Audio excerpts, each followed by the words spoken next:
Muito bem, estamos aqui de volta para dar continuidade a esse comentário bíblico para você, capítulo por capítulo, verso por verso. Agora estamos no livro do profeta Amós, no capítulo 6. O capítulo 6 ainda é a continuação da palavra que Amós disse, ouvi essa palavra, da lamentação sobre a ruína de Israel. No capítulo 3, verso 1, nós temos a primeira mensagem. Ouvi essa palavra que o Senhor fala contra vós, filhos de Israel. Capítulo 4, verso 1, ouvi essa palavra. Capítulo 6, ouvi essa palavra que levanta uma lamentação sobre vós, ó casa de Israel. Agora, no capítulo 6, continua essa lamentação e diz: ai dos que repousam em Sião, aqui é incluído Sião como símbolo de Jerusalém, né? Nós vamos ver outras cidades são mencionadas aqui, Calné, Ramate, Gade, na Filícia, eram lugares de grande imoralidade e de grande iniquidade. E o profeta diz a Israel: vós sois repugnantes quanto esses povos, apesar de serem grandes cidades, Israel permaneceria repugnante. Os líderes de Sião, que é mencionado agora no verso 1, e Samaria, que eram as duas capitais, Samaria, capital de Israel, reino do norte, e Sião, Jerusalém, capital de Judá, eles viviam como se queriam sem nada temer, viviam sem temor. Eles dormiam e espreguiçavam sobre as camas deles de marfim, comiam do melhor e do mais caro, verso 4, cantavam e bebiam e ungiam-se com finos óleos e não se preocupavam com a corrupção que corrompiam a imagem do seu reino, verso 5 e 6. Verso 7, portanto agora ireis em cativeiro entre os primeiros que foram levados cativos, e cessarão as pândegas dos espreguiçadores, não é? As pândegas significa que estavam já gordos das suas preguiças. O juízo do Senhor cairá sobre esses que se deixam enganar pelas tentações do sensualismo e pelo poderio de suas forças inexistentes. A indolência ou a preguiça lhes trará ruína, pavor, morte e exílio. A nação assíria seria o instrumento do Senhor, de acordo com o verso 14, que viria contra Israel com a sua impressionante máquina militar e trilhará a terra o povo do norte. Então, nós vamos ver a continuação da corrupção de Israel e as profecias de ameaças sobre eles. Essa palavra começou no capítulo 5, que é a lamentação, e ela continua pelo capítulo 6 até o verso 14. Diz assim: ai dos que repousam em Sião e dos que estão seguros no monte de Samaria. Repouso em Sião, estão deitados, tranquilos. Quem tem o nome entre as primeiras nações, Samaria tinha o seu nome entre as primeiras nações da época, e as quais vêm a casa, e os quais vêm a casa de Israel. Passai a Calne e vede, e dali ide a grande Ramate, as cidades Calne, Ramate, e depois descei a Gate dos filisteus. São melhores que esses reinos? É uma pergunta. Será que Calne, Ramate e Gate dos filisteus, Calne, né, e Ramate eram lugares de imoralidade excessiva? E será que são melhores que esses reinos? Ou será maior o seu termo do que o vosso termo? É uma pergunta. Será que essas cidades ainda eram maiores? Vós que dilatais o dia mau e vos chegais no lugar de violência. Amós está falando, ai dos que repousam em Sião, não é? Esse ai aparece várias vezes Isaías também menciona vários ais no seu livro. Isaías 5,18, Isaías diz, ai dos que puxam a iniquidade com cordas e vaidade. Isaías 5,20, ai dos que mal chamam ao bem e ao meio mal. Isaías 5,21, ai dos que são sábios aos seus próprios olhos. Isaías 5,22, ai dos que são poderosos para beber vinho. Isaías 10,1, ai dos que decretam leis injustas. Isaías 29,15, ai dos que querem esconder profundamente seu propósito, Senhor. Isaías 31,1, ai dos que descem ao Egito a buscar socorro e estribam em cavalos. E aqui, Oséias, ai dos que repousam em Sião. Vós que dilatais o dia mau e vos chegais ao lugar de violência, que dormis em camas de marfim. As camas deles nem de madeira eram de marfim, uma coisa preciosa. E vos estendeis sobre os vossos leitos, se estendiam, sobre o leito, e comeis os cordeiros do rebanho e os bezerros no meio da manada. Eles estavam vivendo em prosperidade, comiam o cordeiro do rebanho, o bezerro da manada, se deitavam o dia todo. Por isso que o profeta diz, ai dos que repousam, viviam deitados em cama, quem sabe até se prostituindo, não é? Que cantais ao som do alaude, inventais para vós instrumentos músicos como Davi. Davi foi um grande músico em Israel, mas ele era um salmista, ele louvava a Deus, mas aqui ele estava inventando som de alaúde, inventais instrumentos de música, tudo para entreter e esquecer-se de Deus, né?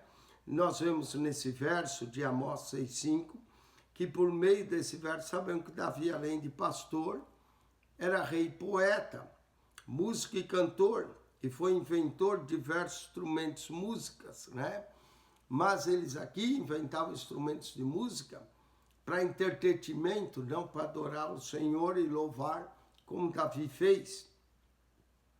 Olha só a condição deles de preguiça, de indolência, e que bebeis vinho em taças, e vos ungis com mais excelente óleo, mas não vos afligis pela quebra de José.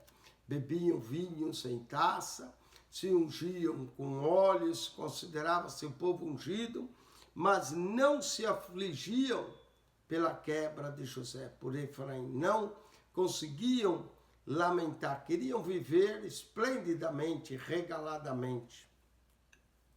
E eis que agora ireis em cativeiro, porque não se arrependeram, porque não se voltaram ao Senhor, ireis em cativeiro, entre os primeiros que forem cativos, e cessarão os festins dos regalados. Ia cessar aquela festa, que era só, queriam viver, né, como uma expressão portuguesa, a grande e a francesa, mas não queriam se arrepender de seus pecados.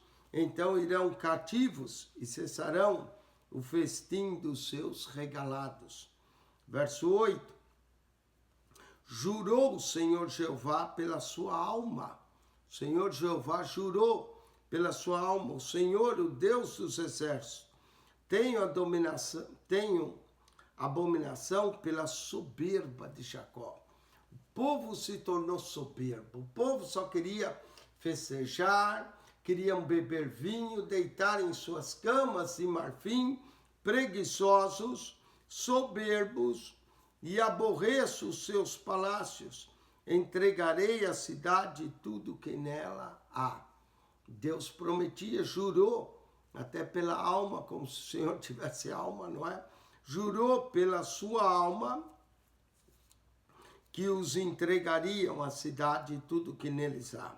E acontecerá que, ficando de resto 10 homens em uma casa, morrerão. Mesmo que ficasse em alguma casa 10 homens, iriam morrer. No capítulo 5, Deus já havia dito que ia dizimar a cidade. 5:3 ele diz, a cidade que sai 1.000, conservará 100. E aquela qual sai de 100, conservará 10 a casa de Israel. Mas aqui no capítulo 6, ele diz, né, que se no 6:9, e acontecerá que ficando o resto 10 homens em uma casa, morrerão. E alguém tomará o seu tio, ou que queima, para levar os ossos para fora da casa. E dirá ao que estiver aos cantos da casa, está ainda alguém contigo? E ele dirá, ninguém. E dirá, escala-te, porque não podemos fazer menção do nome do Senhor. Não é? Até a menção do nome do Senhor, eles não podiam fazer mais menção. Porque eis que o Senhor manda, e será ferido a casa grande de quebraduras, e a casa pequena de fendas. A casa grande seria ferida de grandes quebraduras, e a casa pequena de fendas.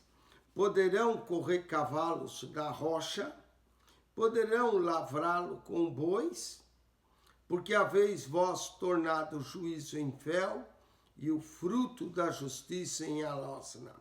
É outra metáfora que é usada, se os cavalos podem correr na rocha, ou poderão lavrá-los com bois, pois haveis vós tornado o juízo, a justiça estava corrompida, tornaram o juízo em fel, em algo amargo, e o fruto da justiça em alosna, em lama, em coisa podre, transformaram o fruto da justiça.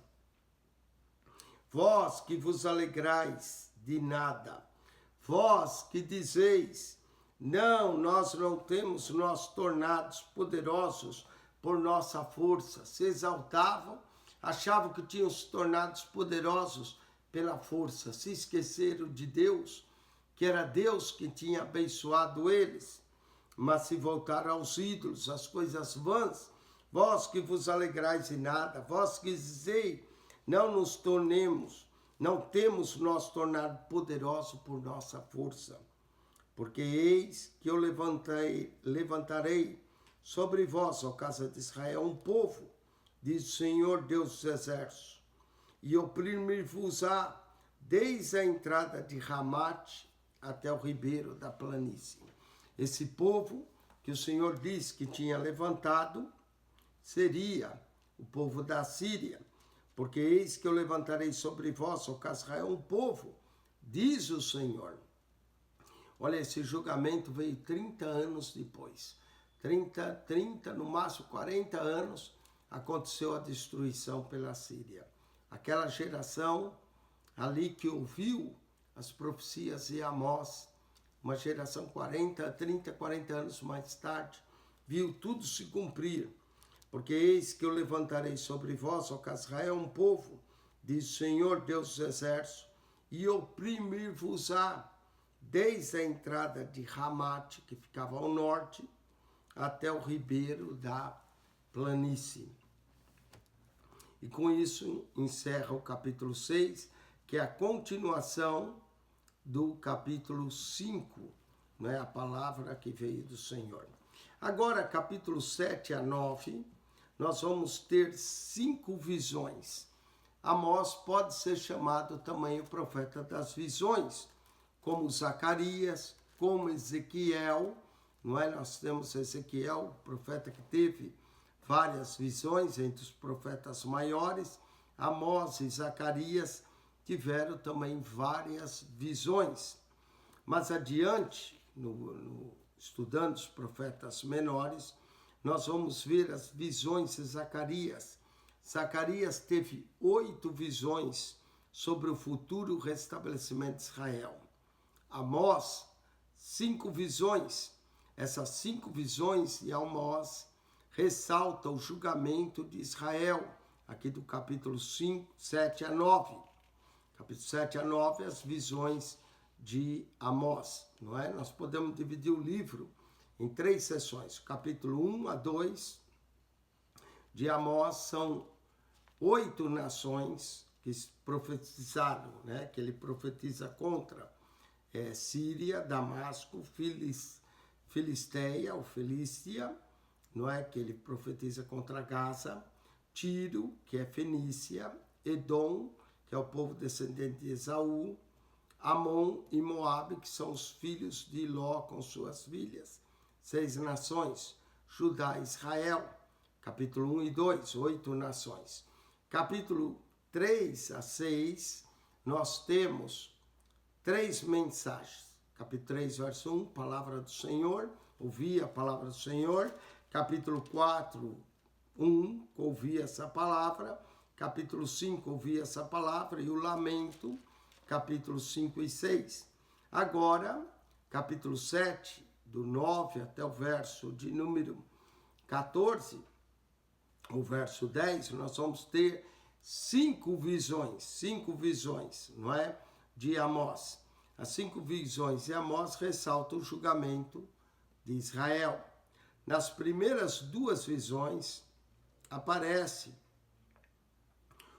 seu acusador, questionando-se, opondo às suas profecias. Um acusador, a Amós, que se opõe às suas profecias.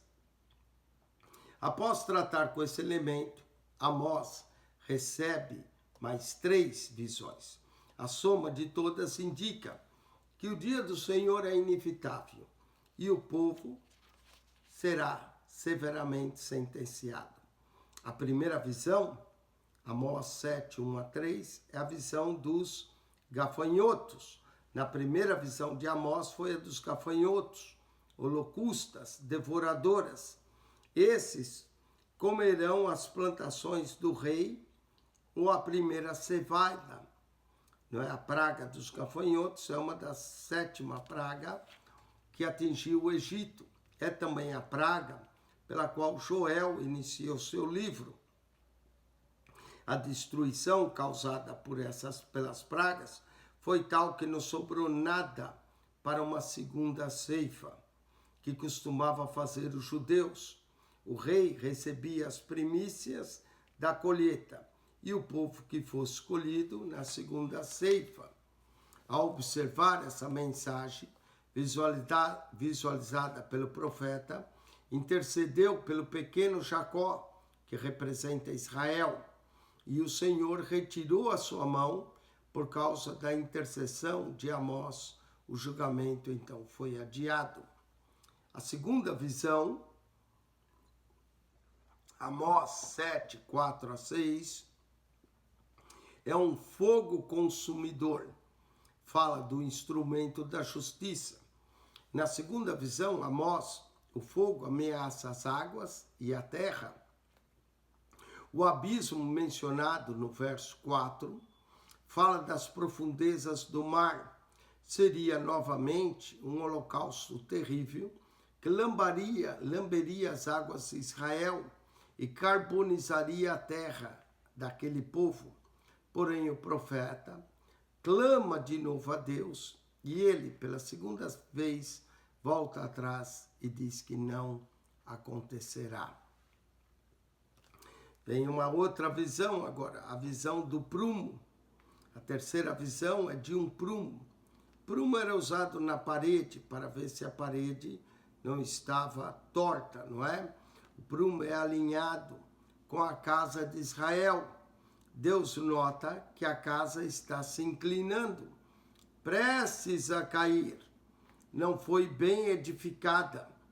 O povo a construiu com material secular e mundano, ao invés de usar matéria-prima providenciada pelo bondoso Deus. O prumo provava a decadência moral e espiritual de Israel, e o profeta vê claramente dessa vez o julgamento que é inevitável.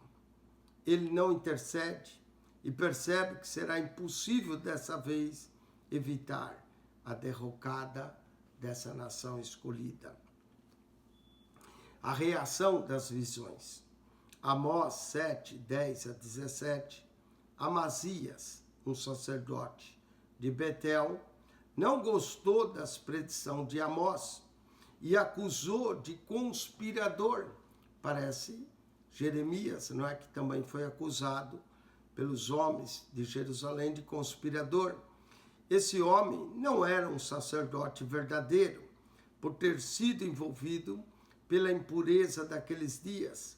As cerimônias que ele realizava no templo eram de natureza pagã, era um sacerdote pagão, sendo uma abominação perante Deus. Notamos que ele mandou um recado ao rei Jeroboão sobre o que o profeta estava dizendo. Queria, enfim, causar problemas para Amós e expulsá-lo do reino do norte. Observamos que a sua acusação veio depois da terceira visão. É bem provável que ele soubesse da intercessão de Amós nos primeiros 2 incidentes, mas notou a falta da mesma após a terceira revelação. Por isso, quer que esse arauto, que está predizendo a queda do rei e a ruína do seu reinado, seja exilado ao sul. Mas o boiadeiro e colhedor de sicômoros responde com muita coragem que foi escolhido por Deus para trazer uma mensagem de juízo a Israel. Com a unção do Espírito e voz forte, ele lembra Amazias que não era profeta, nem discípulo de profeta, mas o Senhor me tirou após o gado, e o Senhor me disse: vai e profetiza ao meu povo Israel. Amós 7,15. Continuando, Amós anuncia que severas calamidades há de vir sobre Israel, e que este certamente será levado cativo para fora da sua terra. Amós 7,17.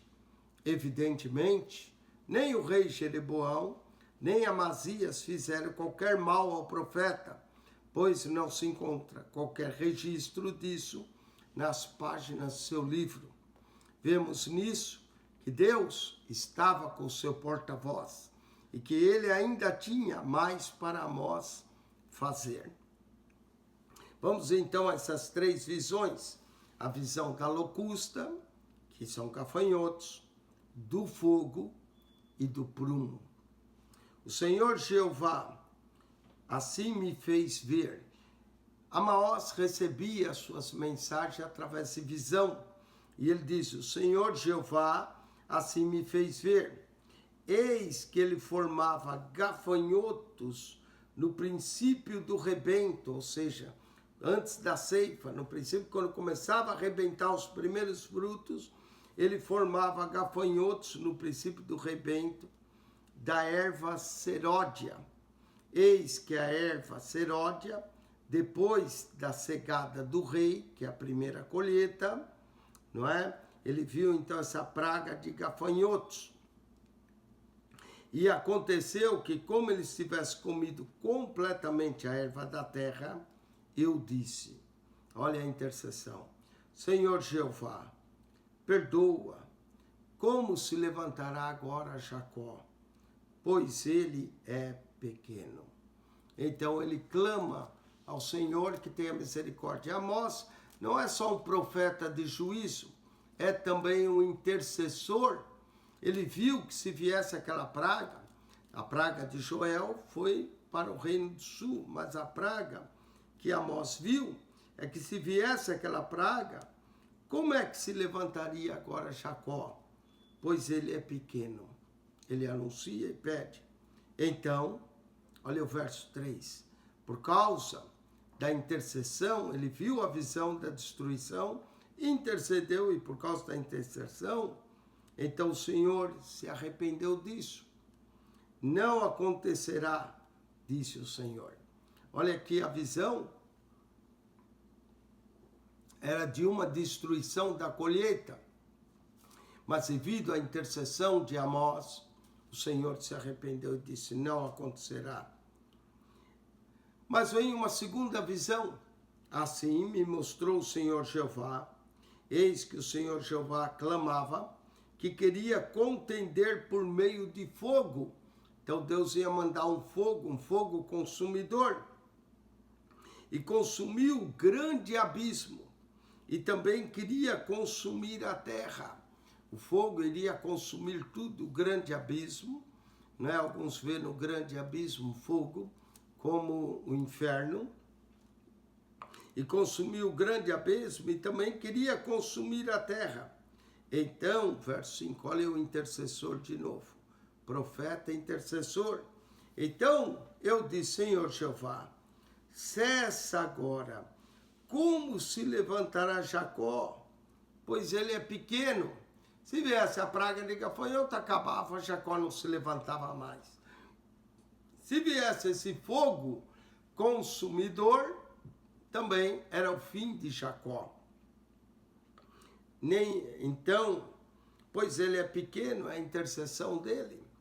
Verso de número 6, e o Senhor se arrependeu disso. Nem isso aconteceu, disse o Senhor Jeová. Mostrou-me também assim, eis que o Senhor, o próprio Senhor, estava sobre um muro, levantando a prumo, e tinha um prumo na sua mão. Então o Senhor aparece com o prumo, que era o que era usado para indicar se a parede estava reta ou direita ou se estava torta. Né? Se a parede estivesse torta, o prumo colava. Se estivesse inclinada para o outro lado, o prumo abria como um pêndulo. E tinha um prumo na sua mão. E o Senhor me disse, que vês tu, Amós? E eu disse, um prumo. Então disse, Senhor, eis que eu porei um prumo no meio do meu povo Israel. Nunca mais passarei por ele. Mas aos altos de Isaque, serão assolados e destruídos os santuários de Israel. Aqui talvez a menção a Isaque, é porque Abraão levou Isaque para sacrificar, acabou não sacrificando. Mas os altos de Isaque serão assolados e destruídos os santuários de Israel.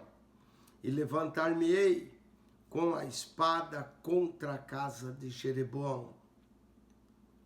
Quando Amós profetiza isso, que vai se levantar contra a espada, contra a casa de Jeroboão, então Amazias, que deveria ser muito amigo também do Jeroboão, do rei, então Amazias, o sacerdote de Betel, mandou dizer a Jeroboão, rei de Israel, Amós tem conspirado contra ti no meio da casa de Israel, a terra não poderá sofrer todas as suas palavras. Certamente Amazias tinha ouvido as outras visões, e agora quando ele fala que vai levantar a espada contra a casa de Jeroboão, Amazias, que era o sacerdote de Betel, né? Aqui ele é um sacerdote pagão, lembra que ele fazia idolatria, mas mandou logo dizer a Jeroboão, rei de Israel,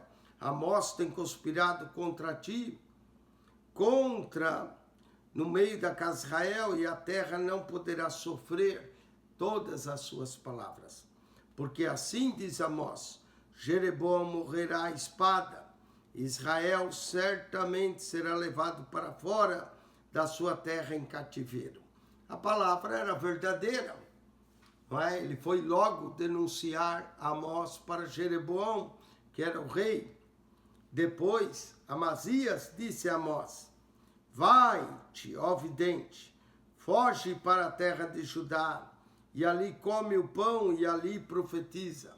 Amazias não queria mais ouvir as profecias de Amós, então diz para ele, vai-te embora, vai, ó vidente, foge para a terra de Judá. Já tinha denunciado ele para o rei, agora tenta impor medo em Amós para que ele fuja, seja um profeta fujão. Aí ia dizer, tá vendo, ele profetizou e fugiu, não é? Vai-te, ó vidente, foge para a terra de Judá. Ele é chamado de vidente porque a sua mensagem vinha através de visão. Vai-te, ó vidente, foge para a terra de Judá, ali come o pão e ali profetiza. Mas em Betel, daqui por diante, não profetizarás. Não queria mais que profetizasse em Betel. Amós já tinha dito que o altar de Betel seria visitado, Amós 3,14. Ele já também havia dito, Amós 4,4, vinde a Betel e transgredi a Gigal. Depois, em Amós 5,5, ele já tinha, não, mas não busqueis a Betel, nem venhas a Gigal. Agora, claro, o sacerdote de Betel está irado com Amós, não é? Disse, vai, vidente, foge para a terra, ali come pão, ali profetiza, mas em Betel, daqui por diante, não profetizarás mais, porque é o santuário do rei, era ali que o rei ia adorar, era ali que o rei sacrificava, e a casa do reino. Olha só, ele tentou impor medo a Amazias. Vamos ver a resposta de Amós. Respondeu Amós e disse a Amazias, eu não era profeta, nem filho de profeta. Ele vai dizer, olha, atenta bem, porque eu não era profeta, nem filho de profeta. Aqui nós sabemos da sua profissão, mas boieiro, aquele que pegava o boi, e cultivador de sicômoros. Então Amós era um boieiro, um pastor, cuidava de bois. Um profeta do reino do sul de Judá, um profeta que foi enviado ao reino do norte. E um colhedor de sicômoros, trabalhava com produtos. Sicômoros são figueiras, não é? Um tipo de figueira. E um cultivador de sicômoros. Mas o Senhor me tirou de após o gado, e o Senhor me disse, vai e profetiza ao meu povo Israel. Ou em outras palavras, foi o Senhor que me mandou, Amazias, e não é você que vai me mandar embora. Vai e profetiza ao meu povo. Ora, pois ouve a palavra do Senhor. Aqui de novo, ele já tinha dito, no 3:1, ouvi essa palavra que o Senhor fala contra Israel, ouvi essa palavra. Vós, vacas e baçã, ouvi essa palavra. E agora no capítulo 7, ora, pois, ouve a palavra do Senhor. Tu dizes, não profetizarás contra Israel, nem falarás contra a casa de Isaque. Portanto, assim diz o Senhor, tua mulher se prostituirá na cidade, e teus filhos e tuas filhas cairão à espada, e a tua terra será repartida a cordel, e tu morrerás na terra imunda. E Israel certamente será levado cativo para fora da sua terra. Ai, Amazias podia ficar sem essa. Amazias se levantou contra o profeta do Senhor. Não queria que ele profetizasse quando foi o próprio Deus que mandou Amós profetizar. Devido a isso, aí ele vai e diz, ouve então agora a palavra do Senhor. Olha só, Amazias, ficasse quieto, Amazias. Ouvisse a palavra do profeta e se arrependesse. Mas como ele não ouviu, ainda veio dar ordem para ele não profetizar, toma aí o seu julgamento. Tua mulher se prostituirá na cidade. Quer dizer, Amazias ia ser envergonhado.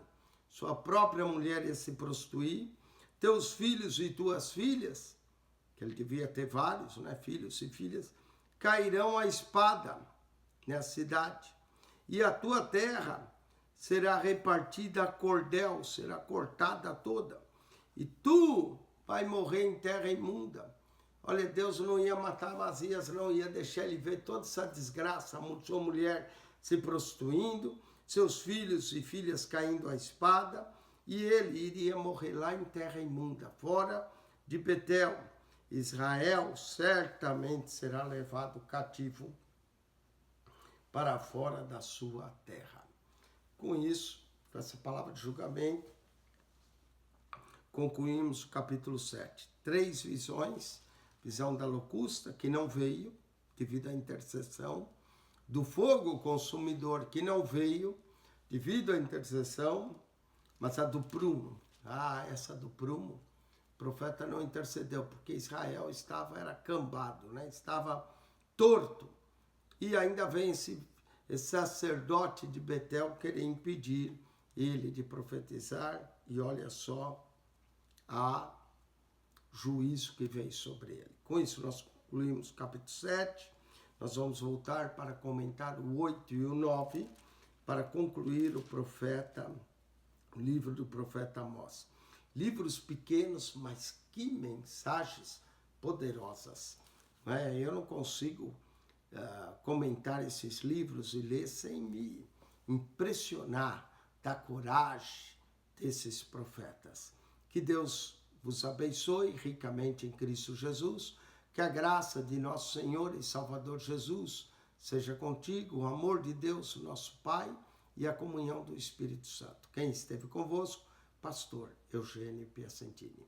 Ajude-nos a divulgar o nosso canal, fale para amigos, familiares, para que mais pessoas ouçam. Se você foi abençoado, compartilhe. Para quem gosta da Bíblia, capítulo por capítulo, ou pegar um livro do início ao fim, esse canal é maravilhoso para isso.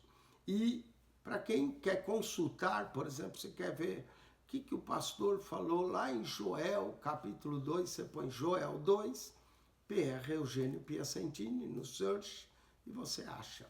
Amém? Que Deus te abençoe, que a graça de Jesus seja contigo. Amém e amém.